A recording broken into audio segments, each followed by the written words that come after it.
Hola, amadas familias MCS, es un gusto saludarles el día de hoy. Y bueno, seguimos con nuestra serie de devocionales.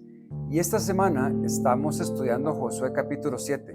Aquí pasa algo muy interesante. Recuerden que la semana pasada estuvimos aprendiendo sobre la victoria del pueblo de Israel en Jericó, donde vimos y pudimos aprender del poder de Dios para entregar Jericó al pueblo israelita. Y en este capítulo 7 nos encontramos con una historia que generalmente se conoce como el pecado de Acán, y es algo que estamos aprendiendo también con los estudiantes. En Josué 7 empieza a contar la historia que el pueblo de Israel desobedeció lo que debía ser apartado para el Señor. Y un hombre llamado Acán había robado algunas de estas cosas consagradas y el Señor estaba muy enojado con los israelitas. Algo interesante que pasa acá en el capítulo 2 es que la ciudad que iban a conquistar era una ciudad muy pequeña llamada Ai, y ellos, en su plan, dicen, bueno, vamos a enviar 2,000 o 3,000 hombres porque la ciudad es muy pequeña, es muy fácil de conquistar. Sin embargo, se encuentran con una derrota abismal, de hecho hasta humillante. Y luego, pues Josué con los sacerdotes empiezan a orar, se rasgan sus vestiduras. Señor, ¿qué ha pasado? Por favor, eh, explícanos qué fue el asunto. Y hay mucha preocupación y miedo, de hecho, en el pueblo de Israel. Y es interesante que haya este miedo después de la victoria tan grande que tuvieron en Jericó. Y en esto, Josué otra vez con los ancianos de Israel orando y clamando al Señor, rasgando sus ropas en señal de aflicción, echándose polvo sobre la cabeza. Josué clama y dice, oh Señor soberano, ¿por qué nos hiciste cruzar el río Jordán si vas a dejar que los amorreos nos maten? Si tan solo nos hubiéramos quedado del otro lado.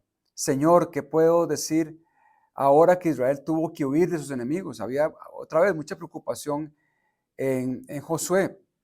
Pero el Señor le dice a Josué que el problema no es un problema estratégico, es un problema espiritual. Y el Señor le dice a Josué, levántate porque estás ahí con rostro en tierra. Israel ha pecado y ha roto mi pacto. Robaron de lo que les ordené que apartaran para mí, y no solo robaron, sino que además mintieron y escondieron los objetos robados entre sus pertenencias. Luego Dios le dice a Josué que separe al pueblo de Israel por clanes, después por familias y después las familias por miembros. Y Dios iba a mostrar quién había cometido este pecado. Bueno, resulta que fue Acán.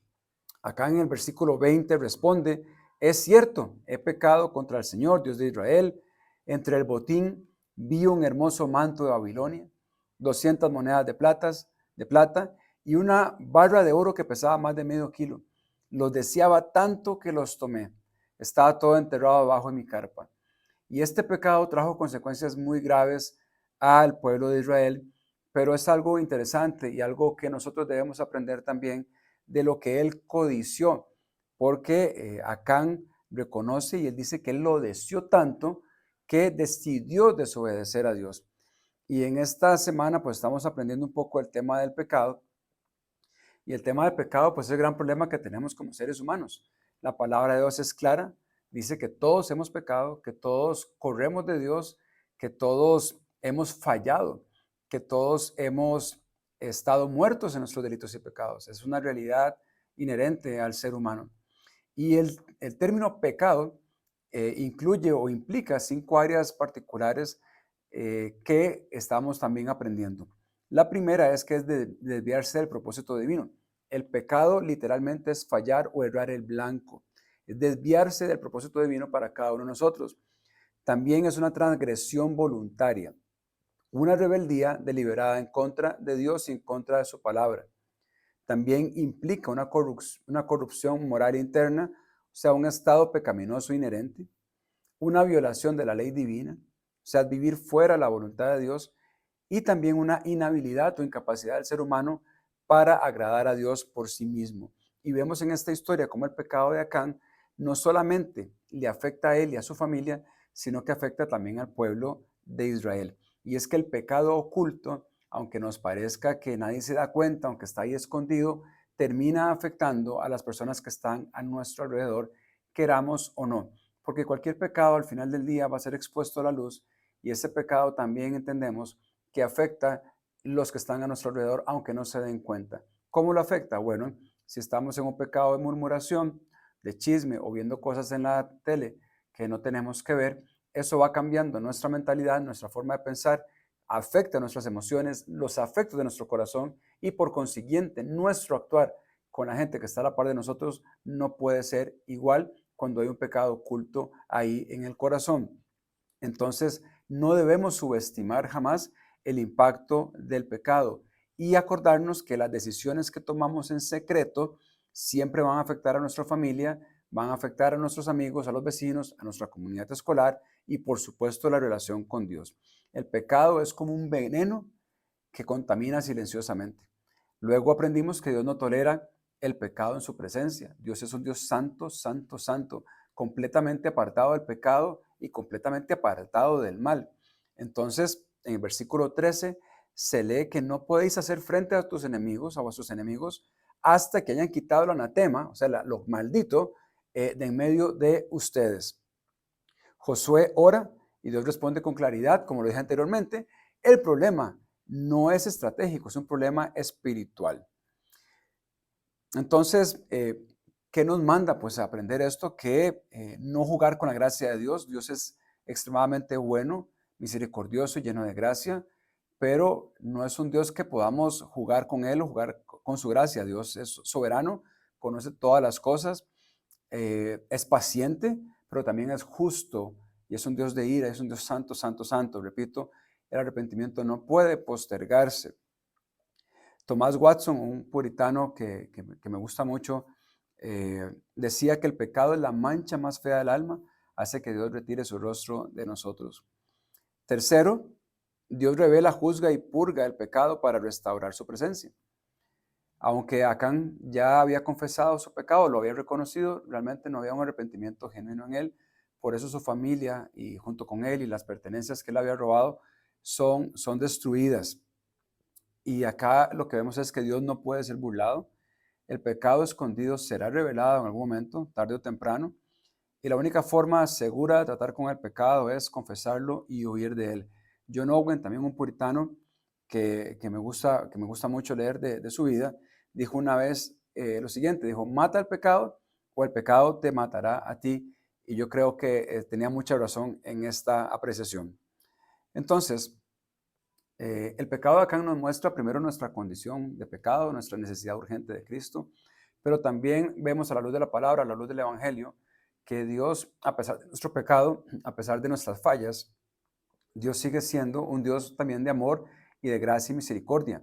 Tanto así que Él envía a su Hijo Jesucristo a morir en la cruz para llevar esa transgresión. De hecho, esta palabra es la misma, abón en hebreo, sobre sus hombros, para que nosotros podamos tener vida eterna y salvación el día de hoy.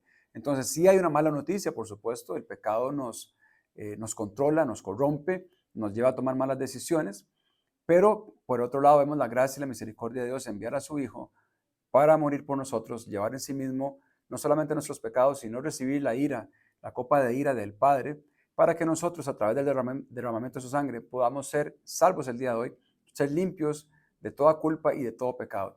¿Qué tenemos que hacer? Bueno, es confesar nuestros pecados, reconocer que somos pecadores, que tenemos esta condición de pecado y entregar todo a Dios en oración y decir, Señor, perdóname por tanto pecado, perdóname porque mentí, perdóname porque chismeé, robé o hice, ¿verdad? Lo que hayamos pecado cada uno de nosotros. Y Dios, que es fiel y justo para perdonar nuestros pecados, nos librará de todo mal y quitará la culpa de nosotros. Entonces es importante entender que una historia como Acán nos enseña mucho, pero no podemos dejarla solamente ahí, en la condenación, sino que tenemos que entender otra vez la gracia y la misericordia de Jesucristo para con nosotros, pero tenemos que correr rápido y confesar nuestros pecados. Primera de Juan, capítulo 1, dice que Él es fiel y justo para perdonar nuestros pecados y limpiarnos de toda maldad y quitar toda la culpa. Dios conoce nuestros corazones más profundamente que nosotros mismos, conoce todo lo que hacemos, conoce las decisiones que estamos tomando, nos conoce a la perfección. Entonces, si nosotros conocemos a este Dios también con todos sus atributos, podemos venir confiadamente al trono de la gracia y decir, Señor, por favor, perdóname, por favor, límpiame. Y Dios nos va a perdonar porque Él así lo ha prometido en su palabra. Jesucristo es nuestro abogado que presenta defensa por nosotros delante del Padre. Y en Él estamos justificados, en Él estamos santificados, en Él estamos restaurados, en Él estamos redimidos y en Él somos hechos hijos de Dios, adoptados para ser parte del pueblo santo de Dios. Entonces, mi ánimo para ustedes el día de hoy, como fue para mí cuando estuve estudiando este texto, es correr rápidamente al trono de la gracia para pedir perdón, hallar consuelo en Él, y que podamos ser bendecidos y estar en paz con Dios y poder caminar y seguir creciendo en este proceso de santificación progresiva en el cual Dios tiene a sus hijos y a los que hemos creído en Él. Espero que este texto sea de mucha bendición para su vida, de confrontación como lo fue para mí, y que juntos pues podamos seguir aprendiendo del Señor y confiando en su gracia y su misericordia para con nosotros. Que Dios los bendiga mucho. Nos vemos pronto.